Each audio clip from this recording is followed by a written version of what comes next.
Well, as we've been looking throughout our series, one of our main goals, or you could say desires, is for the last days is that we might be hidden during tribulation, during trouble, hidden under the shadow of God's presence. Jesus emphasized this to his disciples in his sermon on the last days. You can find that sermon, the main one we always look at is Matthew 24, but you can find it in Mark and in Luke as well. And there's something in Luke I just wanted to look at in Jesus' message that he brings out that's a little different in his closing verses. He includes a little different emphasis than the other two Gospels. Matthew and Mark talk about how we need to watch because you don't know what hour the Son of Man is coming. But Jesus also says something that we have to watch for and seek for. And so let's read this passage in Luke 21 and verse 34. And he says, "Take heed to yourselves, lest at any time your hearts be overcharged with surfeiting, drunkenness, the cares of this life, so that the day come upon you at unawares. For as a snare shall it come on all them that dwell on the face of the whole earth. Watch therefore and pray always that you may be accounted worthy to escape all these things that shall come to pass and to stand before the Son of Man." In one sense, Jesus says, watch and pray that you'll know, or we won't know, so that we'll be paying attention in that hour that he comes, because we don't know beforehand. We have to be watching and praying and be sensitive to what he's doing and his purposes in the last days. But there's another sense that we have to watch and pray that we are counted worthy to be a part of what's going on, what he's going to do in the last days, and especially that we escape all the judgments that the Scripture talks about. That's a pretty powerful phrase. Watch and pray that you be accounted worthy. That's a scary phrase, right?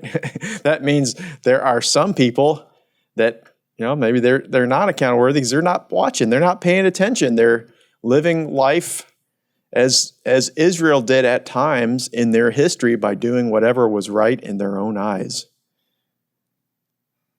Well, Lord, help us. That's the prayer that we want to pray. Lord, I want to qualify.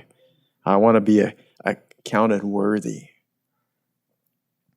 Now, we can do all sorts of natural preparation. You think about calamities, and not even the last days, but, there's calamities we're experiencing in our nation. And, we're here in Florida, we know what a calamity is like every summer in the form of hurricane season. And so we get our preparations, we get our, hurricane food stocked, and you got a generator, and you make sure that works, and maybe got different things you prepare for the hurricane and so forth. They're all our thought of tribulation. We have kind of things in our mind that, how are we going to do in the tribulation, and what do we have to do to get ready? Something we can consider. That the Bible has a lot to say about the last days, doesn't it? It spans many books in the New Testament and the Old Testament. There are a lot of chapters devoted to it, instructing believers. But have you ever noticed that it has nothing to say about hiding our wealth? It has nothing to say about storing up food. It has nothing to say about making a bunker that you can go in and hide out and so forth. But you know what it has a lot to say about? Our character. What's going on in us, inside of our hearts. And it sometimes it boggles our mind when we think, man, how am I going to make it in the last days? Or what? How am I? Because we automatically think of the natural side of things, of how we're naturally going to get. You know what? Naturally, we're not going to get through it. It is going to be supernatural. And so what Jesus and all of Scripture explains to us and points us towards is the only way we can be prepared is by being prepared in our hearts, in our lives, in our character of who we are. That's how we need to get ready. And we're going to look a little bit at two aspects of character. But I wanted to look at a kind of a premier verse. If you heard Pastor Bailey share on the last days, he usually included this section of verses because it was so real to him. Because back in 1960, as Pastor Bailey was ministering in Europe, and then the Lord called him to come to the United States. Well, when he first came in the early, I think he said it was the year 1960 when he was coming, the Lord gave him these verses from Zephaniah chapter 2. And, the Lord spoke to him in the context of the United States and the last day revival. And let's just read these verses. And so Zephaniah 2 and verse 1, he said, "Gather yourselves together, yet gather together, O nation not desired. Before the decree bring forth, before the day pass, as the chaff, before the fierce anger of the Lord come upon you, before the day of the Lord's anger come upon you, seek the Lord. All you meek of the earth, which have wrought his judgment, seek righteousness, seek meekness. It may be that you shall be hid in the day of the Lord's anger." And the Lord spoke to Pastor Bailey through this and about America. And he said the Lord spoke to him, America would be like verse 1. It would go down, O nation not desired. Now that was probably pretty shocking to him at the time because he was coming in the 1960s and, America and right after the war and, things are booming and so forth. That would be hard to imagine. We can imagine it a little more today, that thought of America coming down and not being a nation desired, being a nation despised in that sense. We're kind of we're seeing the consequences of what sin does to a nation that was honoring God, but then ceases to do so. In fact, before he went to be with the Lord, someone asked Pastor Bailey, "Have we gone down yet?" And he said, "Oh no, we still have to go down, down, down." So, praise God, that's not the end of the matter, because then he saw the nation being lifted up by God, and it was tied to that thought of revival, that God would move again in our land in revival, and we would be lifted up, not through our own greatness, but through the power of the Holy Spirit, because God has a plan and a purpose for our nation, thank God, and for the people of God in our nation. That's something we can hold on to, we can have hope in. We're being brought down because of sin. That's really what it's about. It's not because of politics or anything like that. And in fact, the sad thing is it's sin that started in the church. It's sin that's kind of crept into every part of our nation. But yet we're holding on to that hope. God will lift us up. But one thing we note in this verse, well, two things we note in this verse in Zephaniah is the promise of being kept and preserved in the midst of that. Because even though, things happen in the nation, the situation of God's people can be separated, as Israel in Goshen, and we considered that before. There's that thought of even in judgment, even in difficulty, and for Israel it was captivity, there is a preservation. The book of Zephaniah, Zephaniah was one of the last prophets to minister before Israel went into the Babylonian captivity. And so here he is warning people. His message was of preparation. Judgment's coming. And as a nation, Israel would be brought down, down, down into captivity. But then God would restore them. But in that, his message was prepare. You have to prepare for the day of the Lord's anger. And his admonition was in verse 3. Seek the Lord, all you meek of the earth, which have wrought his judgment. Seek righteousness, seek meekness, and it may be that you'll be hidden in the day of the Lord's anger. And it kind of brings us back to that thought of character, where Jesus, says in Luke 21, pray that you would qualify to be hidden. Pray that if may be, there's no guarantees in that. It's just we're at the mercy of God. And so we want to make sure, Lord, help me to walk in a way that's pleasing to you, that my life, my heart is pleasing to you. I'm not just doing whatever is right in my own eyes. We can understand from Zephaniah and other parts of Scripture that a large aspect of the qualification has to do with the character that's being formed, that we allow the Lord to form in us. Not that we form, but that we allow God to do. And so I want to look at these two aspects of character that Zephaniah mentions, righteousness and meekness, that we may be hidden in the day of the Lord's anger, and in all that will come upon the earth, not just so that we're hidden in the tribulation, but in the troubles that we're seeing and are only going to increase in the earth. And so the first one, righteousness. Righteous. Basically, righteousness is doing what is right in God's sight, keeping on his, as Jesus said, the straight and narrow pathway. The pathway that it's a little confined because God says, this is my way, walk ye in it, and don't turn to the right or to the left. So he puts up those walls. Of course, that's vivid to us. We've been looking at Pilgrim's Progress in the Bible study, and he had his highway that he went, and the walls were salvation, and he had to keep right in that pathway. And actually, it comes up, he got over the wall and got into a lot of trouble. So we got to keep on that straight and narrow pathway. But the first aspect is righteousness. This thought, and I like Webster's, the old version of Webster's. I think this is like the 18 whatever version. But I liked his. He said righteousness means that one is just according to the divine law. You won't read that today in a modern dictionary. Webster was a Christian. He knew that you can only be righteous with God. You can't be righteous according to man's law. You can only be righteous according to God's divine law. And so we have to be, careful of this thought of righteousness, because there's two aspects to it. We're righteous only because of God. We have no righteousness of our own. When we try to come up with our own standards and our own way of righteousness, it never works. It's only through Christ.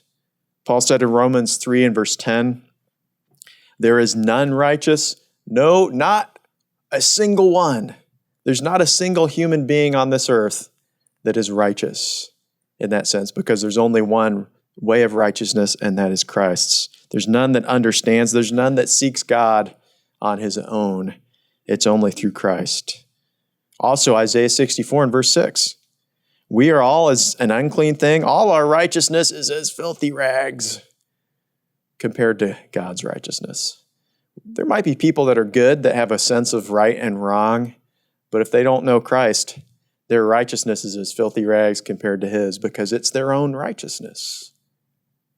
We can only walk in the righteousness of Christ. That's the only righteousness that matters. The only right way is the way Christ shows us. And when we come to Christ, he covers us in his blood and his righteousness. And we're justified in his sight because of his righteousness coming upon us.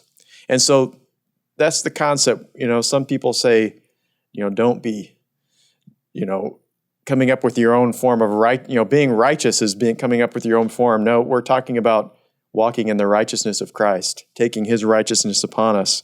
But, then once we're in our journey, as we've been looking at in Pilgrim's Progress, Christian is on the pathway of righteousness, and it's up to him and it's up to us to continue on that pathway, to stay in the way of righteousness, because our Christian life is a journey of continually doing what's right in God's sight. We walk by faith, not by our sight, and that faith comes by hearing a word from God, and when we obey that word of faith, he causes us to walk in his righteousness. That causes us, right? That obedience to that faith causes us to walk in his righteousness, doing what's right in his sight. In fact, obedience, I was struck by something Pastor Bailey said. He said, obedience is an expression of righteousness. When we do what's right, we're expressing his righteousness in our lives.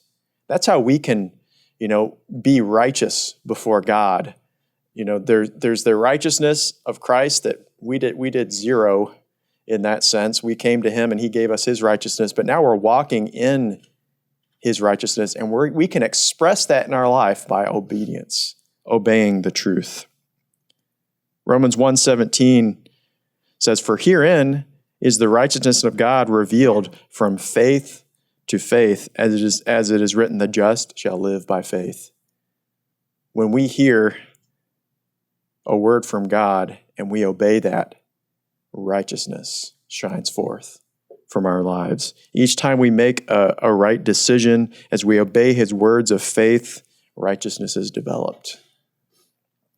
And so there's a wonderful reward laid up for us as we walk in the way of righteousness. Paul talks about a crown awaiting us, and it was his crown, but it's an example for all of us. 2 Timothy 4, verse 7, where he's talking about the end of the matter for his pathway. He said, "I fought the good fight, I finished my course, I've kept the faith, and now there is laid up for me a crown of righteousness, which the Lord, the righteous judge, shall give me at that day. Not just to me, but to all them that love his appearing." And by implication, those who do as he did, obey God day by day, step by step. And there was a crown of righteousness awaiting him and us.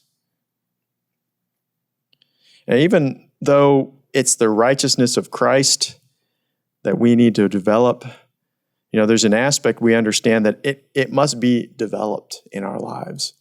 It has to be formed in us. Each of us has to be able to stand fully in the righteousness of Christ. The righteousness of others won't help us, will it? We might have righteous people, righteous friends. We could be in a good church, we can be in a righteous family, but they're not going to be there at the throne of God in that sense. Well, maybe they'll be nearby, but it'll just be us and the Lord that we will have to show our lives for his approval. And in the context of tribulation, that's true as well. When Israel was going to go through tribulation, the Babylonian captivity, one of the prophets of the captivity was Ezekiel. Ezekiel said this, or the Lord said this through Ezekiel in 14 and verse 14. He said, "Though these three men, Noah, Daniel, and Job, were in this situation in the captivity, they should deliver but their own souls by their righteousness, says the Lord." And that's a profound thought, because they were some righteous individuals. They obeyed God. They walked with him. They followed him. Noah saved all of mankind and preserved his family and animals and so forth. He was the most righteous man in his generation. Daniel was an example of righteousness in the midst of Babylon. Job was righteous in the midst of his extreme trials and obtained the double portion. But Ezekiel's bringing out that in a time of judgment, we only stand on our own righteousness. It was only the righteousness of these three men that would preserve their own soul. And that kind of tells us something about the last days, is we have to have the righteousness of God developed in us through obedience to the faith, day by day by day. And that will give us opportunity to be hidden in the day of God's anger. We can't do it overnight. It takes just a life of walking and obeying him. Although I think God can do a quick work in us. He's going to do a quick work in the lives of a lot of people who come to him. But yet we have to cry out, "Lord, develop your righteousness in me." And then quickly, one last thought is meekness. Meekness. Meekness comes from the Greek word, or in the New Testament, the Greek word used is praus, meaning tame or mild. It's the thought of a horse that's been tamed. We use the word broken. I don't think that's a good word. They're tamed, and they learn to submit to the will of the rider, the master. In no way will we consider a horse that's been tamed as being weak. If you've been around a horse and stand next to them, that they are intimidating. And when you get on one, you're like, please be gentle, be nice, because they're powerful.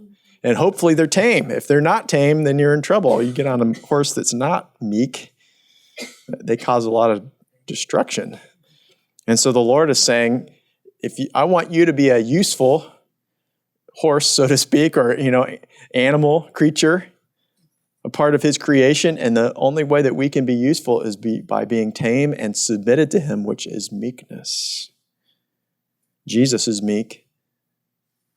It's a part of who he is. In Matthew 11:29, he said, "Come unto me, I am meek and lowly in heart." That is how he wanted to be known. One of the great things we celebrate about Christ coming to earth is the resurrection. He ascended unto heaven. He ever lives to intercede on our behalf. But how did he rise up in the resurrection? It was by first descending, by first coming to earth and being a man. And, his whole life was one of meekness, of surrendering to the will of his Father. Every step he took was one of meekness. Lord, not my will, but your will be done. And there's no limit to what Christ can do through us if we will submit ourselves fully to his will. And that's where it comes back to that thought of faith, right? Jesus said many times, he said, if you say to this tree or you say to this mountain, be removed, it'll be removed. There becomes nothing impossible if we're walking in the meekness of a life of faith. Faith and meekness kind of go hand in hand because we hear a word from God. Then it needs meekness to submit to that light and easy yoke of that word that he's speaking to us. Now, one last thought about this, that I was kind of quickened with this thought of meekness. Sometimes you have to show the opposite to get a good picture of what you're talking about. The opposite of meekness is stubbornness. Have you ever thought about that? That's something we suffer with. I think that's one of the greater maladies of mankind. We can be stubborn, even as Christians. That's a hidden one that can crop up, and we don't even realize it till we're reacting. We're already reacting with stubbornness. We have to be careful of that, especially when it comes to our walk with God and being qualified to being hidden. Pastor Bailey shared a story in his book of a father and son. And the son could be a little stubborn. And the son he was very talented, but he had a job in the government. And the father kind of was looking ahead at his career. And he said, son, you take these tests right now and get qualified. And if you pass these tests, you'll be ready for a promotion. And, the son had his stubborn streak going. And he said, Dad, I don't want to take those tests. I'm not going to take them. Well, the story goes 20 years later, he's like, man, I haven't been promoted yet. I need to get promoted. And he thought, I never took those tests. And he came to the place where he realized he should have listened to his father. He shouldn't have been so stubborn because it kept him. And there's that thought. Meekness is having an open and yielding spirit to God, to his pathway. And when we have that, it brings promotion. It brings increase.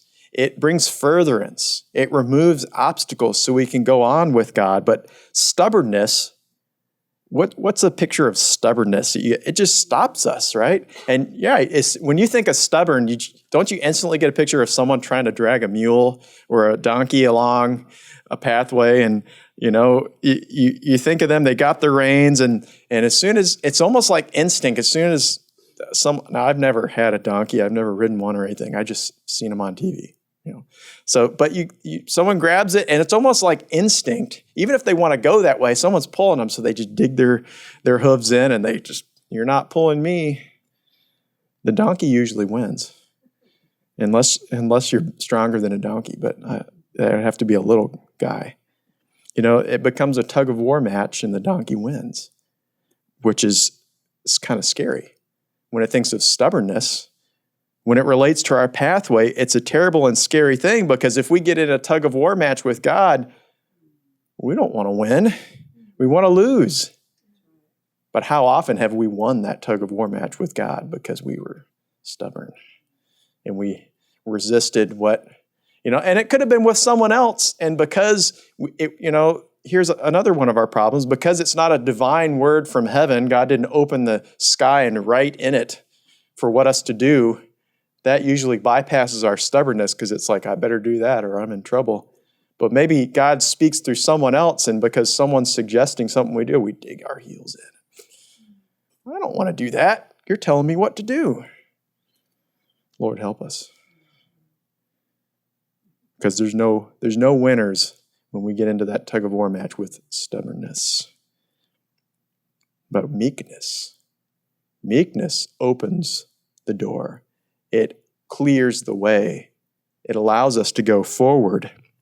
Meekness is represented by a horse that responds to each command, each little touch, each little, a good horse can almost just sense where the master wants to go. It doesn't need the spurs and the reins to be jerked one way. Only the ones that aren't meek require that.